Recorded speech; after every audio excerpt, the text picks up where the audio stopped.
In June 2026, a single sector sell-off erased more than $1 trillion in a few hours. To the outside world, it looked like a casino collapsing. But under the hood, the stock market was doing exactly what it was built to do. It was repricing the future. That is the first thing most people miss. The stock market is not mainly a place where money gambles. It is a machine that turns future expectations into today's price. What is the market actually pricing? A stock is ownership, not a lottery ticket, not a flashing number on an app. It is a tiny claim on a real business with customers, workers, costs, debt, taxes, competitors, and expectations attached to it. That matters because the stock price is not the business itself. It is the market's current opinion about what that business may become. And opinions move faster than factories, products, or profits ever can. So why do companies sell shares in the first place? Because growth needs money. Factories need money. Software needs money. Workers need money. Research, logistics, stores, and servers all need money. A company can borrow that money. But debt comes with interest, deadlines, and pressure. Selling shares raises capital without a fixed repayment date. That gives the company room to build. But here's the tension. The company wants your money to build something that may take years to pay off. You may want your money back next week. That gap between a company's long-term needs and an investor's short-term nerves is exactly why the stock market exists. Investors buy ownership because they want access to future value. Some want growth. Some want income from dividends. A dividend is when a company shares part of its profit with you in cash. For example, if you own its stock and it pays you a small amount just for holding it. Some want exposure to an industry they believe will matter for decades. And some are simply buying the story everyone else is buying. That is where the confusion starts. Two people can buy the same stock for completely different reasons. One is buying ownership, the other is buying excitement. Same stock. Very different psychology. This is also why the market feels strange. A company can report strong earnings and still fall. For example, a business can do well today, but if the market thinks tomorrow looks worse, the stock can still drop. A company can lose money and still rise. Because the market is not only asking what happened, it is asking what was expected, what changed, and what that means next. That is the real aha moment. The market is not pricing the present. It is pricing the gap between reality and expectation. If that already changed how you see markets, subscribe to Money Explained. Money Simplified. Public companies make this process visible. Their shares trade on exchanges, so regular investors can buy them. Private companies keep ownership mostly with founders, employees, private investors, or funds behind closed doors.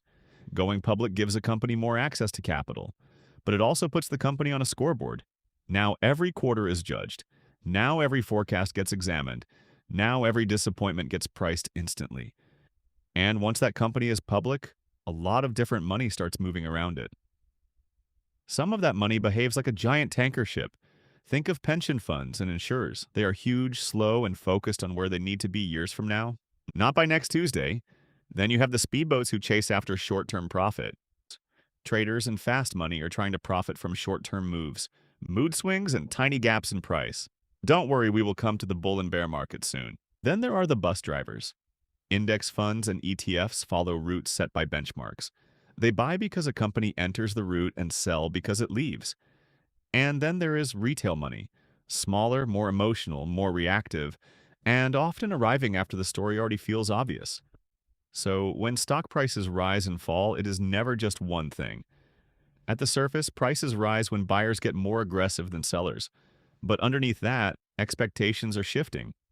Maybe earnings improved, maybe interest rates changed, maybe inflation scared investors. Maybe a new competitor changed the whole story.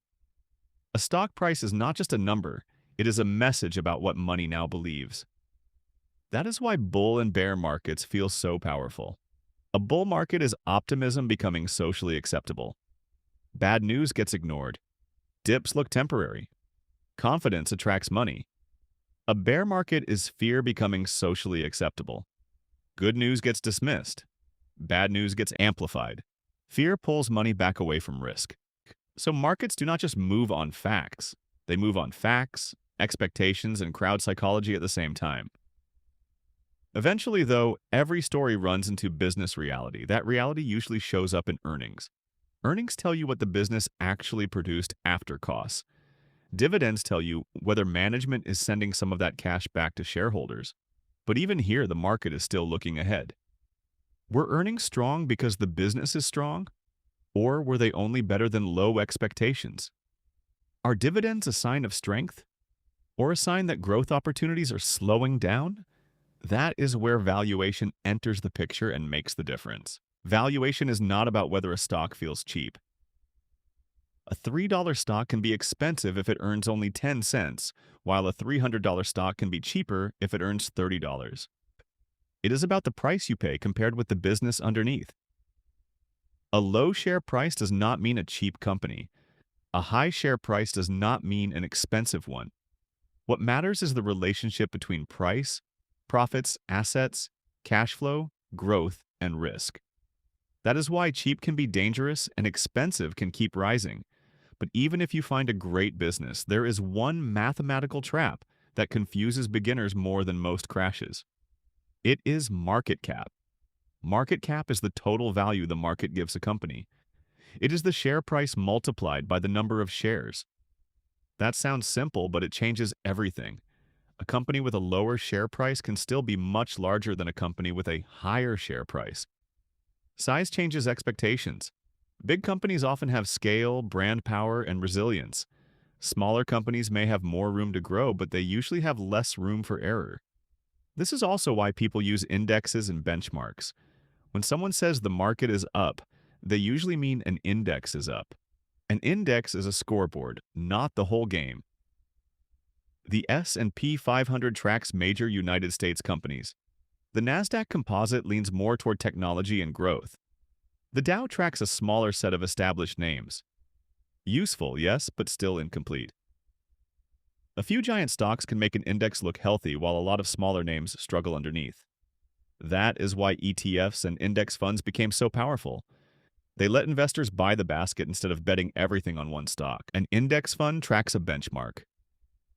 For example, if Apple, Microsoft, and other companies are in the S&P 500 benchmark, the index fund holds those same companies. An index ETF can track that same basket while trading during the day like a stock. This spreads exposure.